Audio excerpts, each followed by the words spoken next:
Good morning.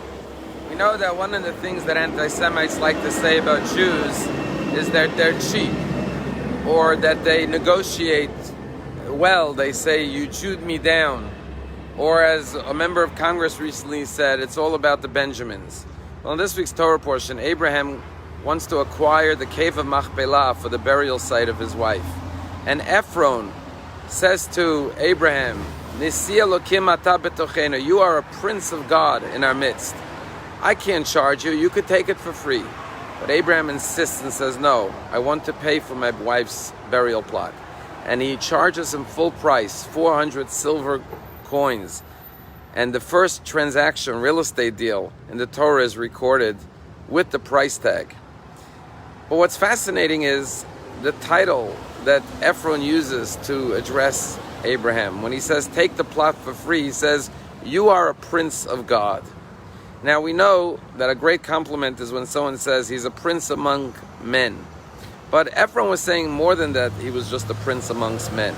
He was a prince of God, which means he also had a spiritual purpose and focus to his life that impressed Ephron so much that Ephron offered to give him the land for free. And what Abraham is teaching us is that, yes, anti-Semites will always seek to disparage Jews, but we have an opportunity to put water on the flames and extinguish it by showing the world our true character and nature, by being a prince of God in the eyes of others. But unfortunately, when we do things that are unethical or improper, we add fuel to the fire.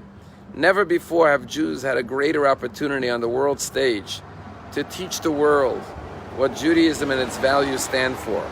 Never before has the world looked to the Jewish people like they do today and recognized the special role that the descendants of Abraham play throughout history. As a matter of fact, this Sunday we're going to start a course called The Gifts of the Jewish People, so we can understand what we have to offer the world and have taught the world throughout the millenniums. Rabbi Dr. Abraham Twersky, who just passed away this past year, tells a story that in one of his rehabilitation clinics, which he devoted his life as a psychiatrist to helping people recover from alcoholism, there was a priest. And after he left the rehab, he was going back to his church. And he asked Rabbi Twersky, what am I going to do? During communion, I have to drink wine. And Rabbi Dr. Twersky said, well, just substitute the wine for grape juice. Well, when he went back to his parish, he asked his superiors, the cardinals, the bishops, whether that would be acceptable to use grape juice. And the question went up the chain of command in the church until it came to the Vatican. Suddenly, Rabbi Twersky received a call from the Vatican saying, we understand that you instructed one of our priests, who is a recovering alcoholic, to use grape juice instead of wine. Do you have any basis for this? And he said, yes. He says, Jewish law says that at the night of Passover, when we drink the 4 cups of wine, if someone finds it difficult to use wine, they could use grape juice as a kosher substitute for the 4 cups of wine. And the Vatican asked Rabbi Twersky to send them the sources. And he sent multiple sources in Jewish law that state that you could use grape juice in lieu of wine.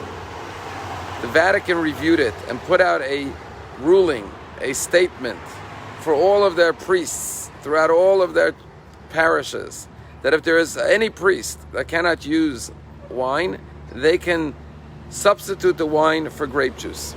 And in the footnotes, they bring all the Jewish sources from great rabbis saying that grape juice is a permissible substitute for wine.